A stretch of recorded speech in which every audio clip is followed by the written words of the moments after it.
여호수아 16장입니다.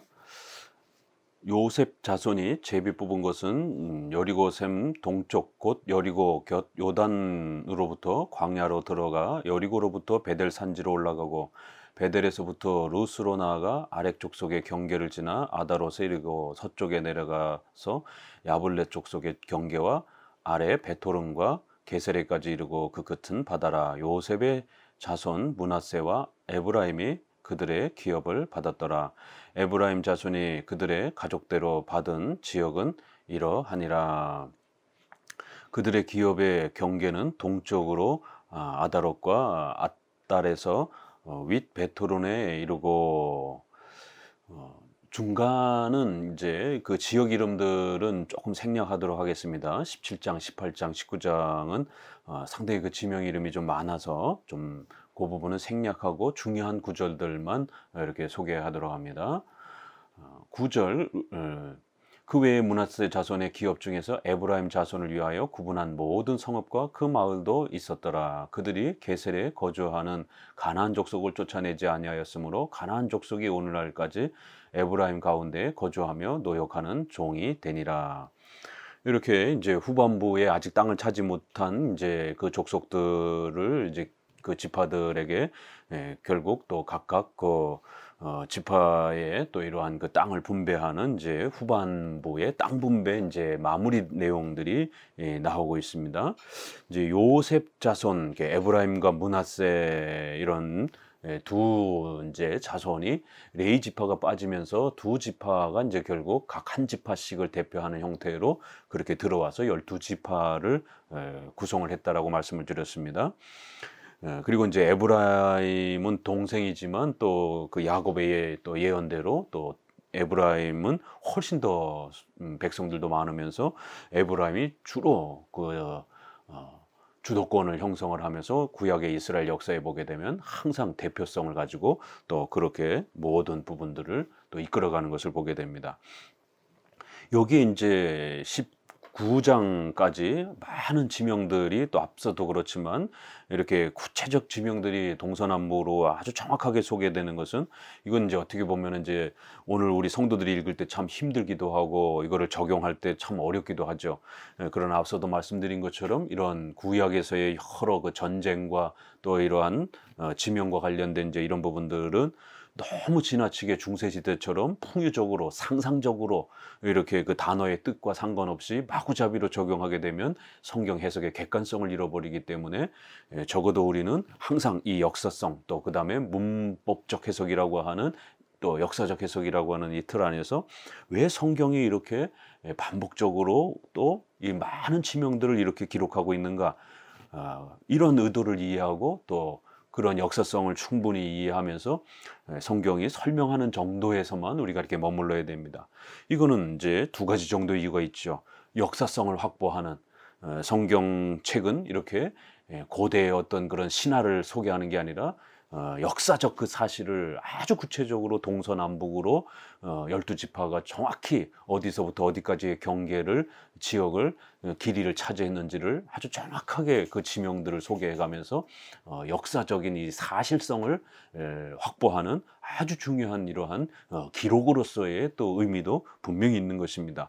허무맹랑한 그런 막 이 온갖 비유만 이렇게 소개되어 있는 것이 아니라 정확하게 이렇게 지명과 그 동서남북의 위치를 정확하게 아주 지루할 정도로 그렇게 아주 많은 지명들을 이렇게 자세히 소개하는 데는 이런 역사성을 바탕으로 성경이 얼마나 객관적인 것인지를 가르치기 위한 목적이 있고요. 또 그 다음에 두 번째로는 아브라함에게 하셨던 약속, 그 다음에 또 모세에게 또 약속했던 이런 많은 내용들이 실제적으로 어떻게 정확하게 성취되었는지, 하나님의 절대 주권적인 그 언약과 약속이 하나님이 약속하신 대로 1.1획도 1초의 그러한 틀림도 없이 또 1cm의 그런 오차도 없이 아주 정확하게 완벽하게 성취된다라고 하는 하나님의 절대 주권적인 그 하나님의 전능함을 또 약속을 지키시는 그 신실함을 강조하기 위한 그런 큰 의미 정도만 우리가 이렇게 잘 받으면 되지, 여기에 그 설명 하나하나를 전부 쫓아가면서 이 지명이 뭘 뜻하는 것인지, 이 지역이 신앙적으로 이 단어 지명이 어떤 의미를 갖고 있는 것인지 최근에 이러한 히브리어 헬라 언어학자들이 지나치게 그 단어 한 글자에 너무 많이 그 깊은 의미를 두면서 어원적으로 이 단어는 어떤 뜻을 가지고 있고 그래서 그 단어는 결국 어떤 의미로 결국 나아간다 이렇게 어원학적인 역사성에만 너무 지나치게 이렇게 초점을 맞추는지 이런 실수들을 하게 됩니다. 소위 국어사전적인 그런 개념으로 성경 해석을 접근하는 안타까운 모습을 보게 됩니다.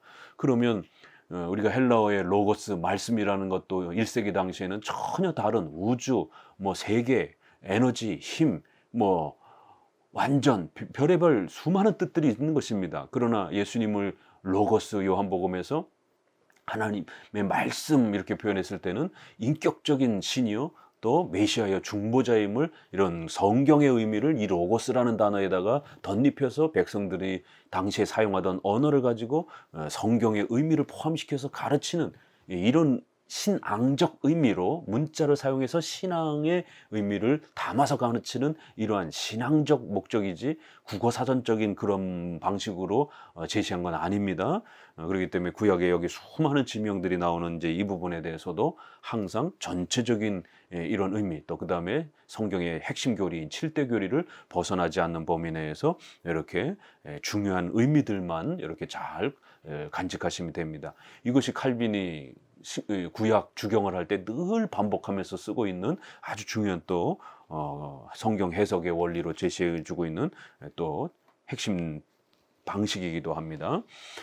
결국 에브라임 자손들도 그 힘이 백성들이 가장 많았고 그래서 아주 주도적인 위치를 차지했지만 가나안 족속을 또 일부를 쫓아내지 못하고 결국 그들이 남아서 나중에는 종교적인 혼합이 일어났고 결국 우상 숭배 행위가 이스라엘 백성들 안에 들어오게 되고 타종교인들이 생활에 그러한 비성경적인 그러한 모습들이 교회 안에 들어오게 되고 더 중요한 건 바로 혼합 결혼이 일어나면서 결국 이스라엘 백성들이 타락하고 우상 숭배하게 되는 아주 결정적인 그러한 또 원인이 되는 것입니다.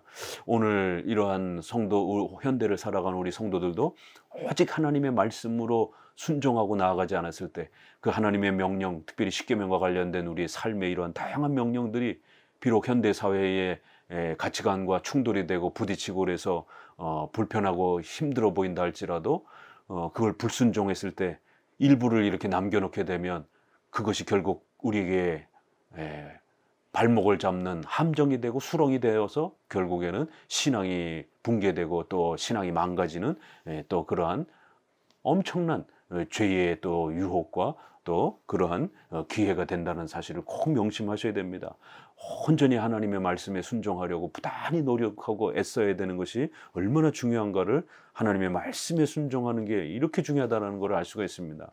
신명기 7장에 보게 되면 하나님이 왜 그들을 전멸하라고 말씀하셨느냐면 절대로 이방인들이 섬기는 그 바알과 아세라와 같은 이러한 이방신을 섬기는 그런 행위가 이스라엘 백성들 안에 들어오지 못하도록 철저히 그 우상 숭배를 막기 위한 목적이었음을 신명기는 거듭 우리에게 가르쳐주고 있습니다.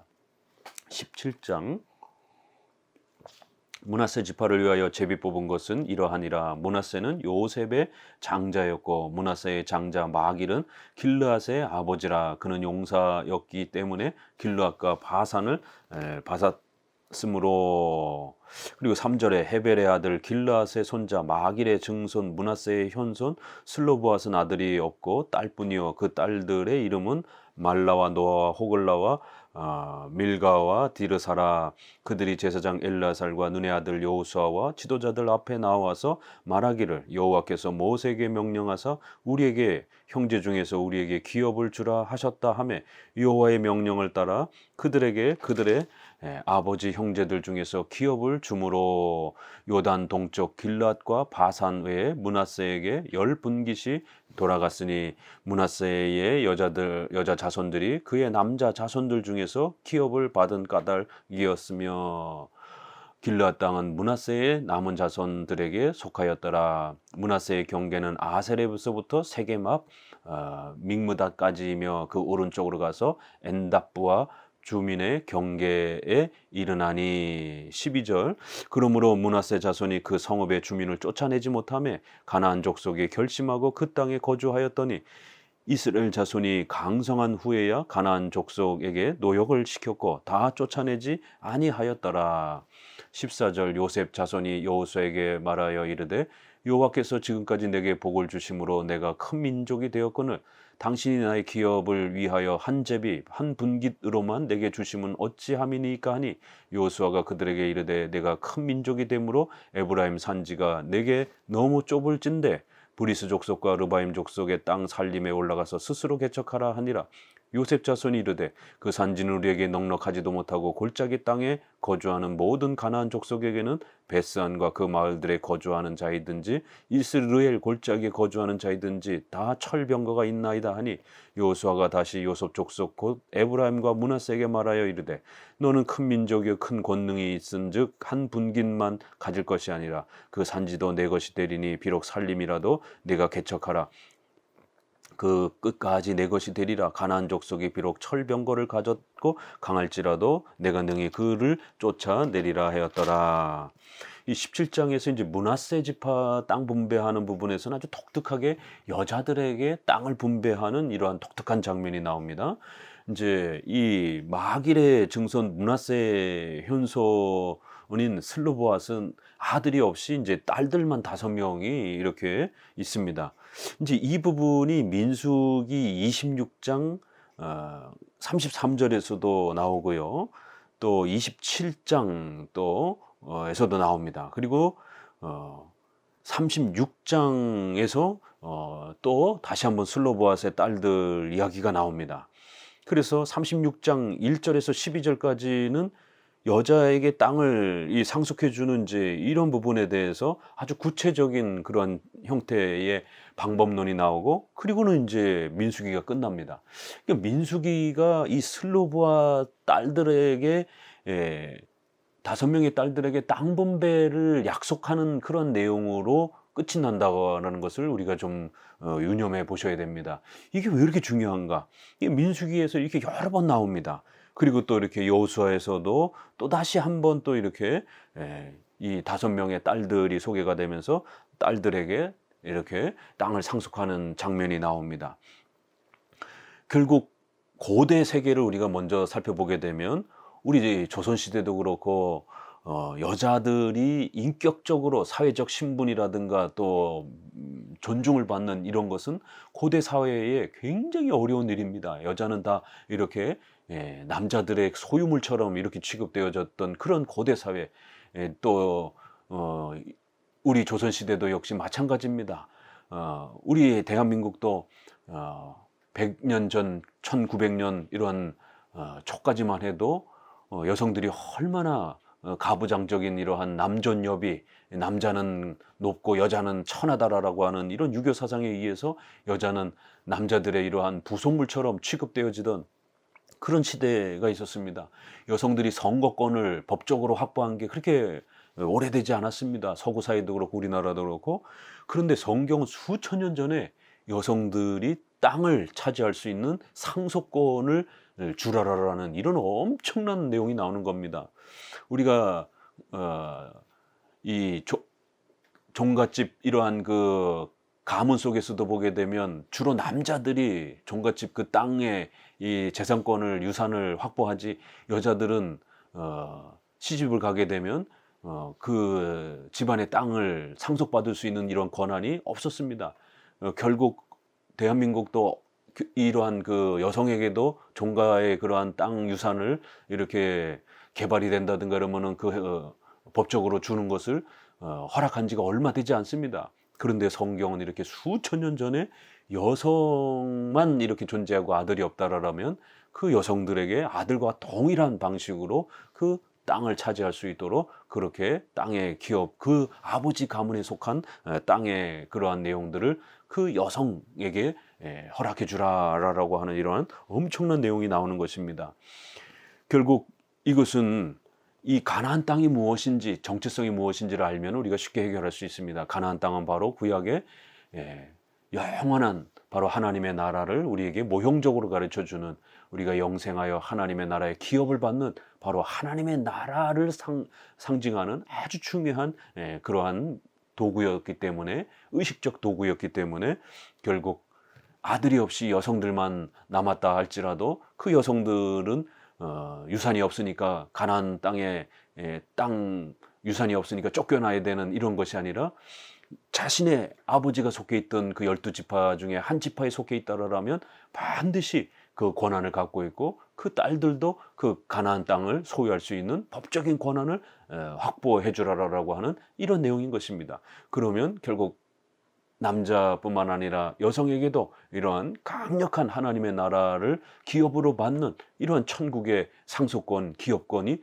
반드시 여성들에게도 주어진다라고 하는, 바로 하나님의 나라의 그 영생의 복을 여성들에게도 하나님이 반드시 이렇게 허락해 주신다라고 하는 아주 중요한 구원의 동등성을 우리에게 가르치는 것입니다.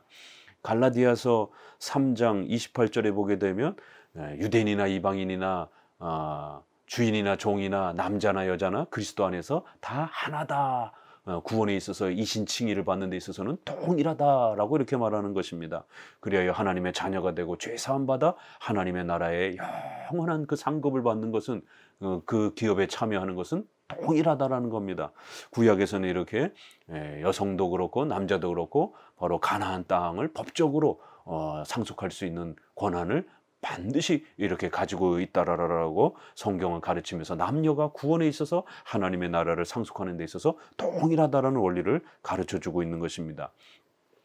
남자가 있는 그런 집안에서는 할례라든가 이런 모든 것이 남자가 대표가 되어서 이렇게 여성들은 그 남자에게 속해서 하나님으로부터 기업을 받는 것이고요. 남자 형제와 또 이렇게 남자 가족이 없었을 때에는 그 여성 그 자체가 고유하게 하나님의 나라의 가나안 땅의 이 유산을, 기업을 확보할 수 있는 법적 신분권을 이렇게 확보해 줌으로 인해서 남녀 모두 하나님의 나라를 이어받을 수 있는 법적인 신분권을 강력하게 또 이렇게 확보해 주는 아주 놀라운 이 땅 분배의 모습을 보게 됩니다. 그래서 민수기가 이렇게 슬로보와 딸들 5명이 모세에게 나가서 그 하나님의 땅을 약속받는 이런 장면으로 끝이 나는 것입니다.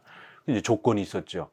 다른 지파로 시집가게 되면 결국 너희 재산들이 다른 지파에게 넘어가니까 반드시 너희는 므낫세 지파의 남자들하고만 결혼을 해서 그 재산이 다른 지파에 넘어가지 않고 므낫세 지파에 계속되는 재산권으로 남을 수 있도록 그러한 제한 조건을 두는 조건으로 여성들에게도 땅을 분배해 주는 겁니다.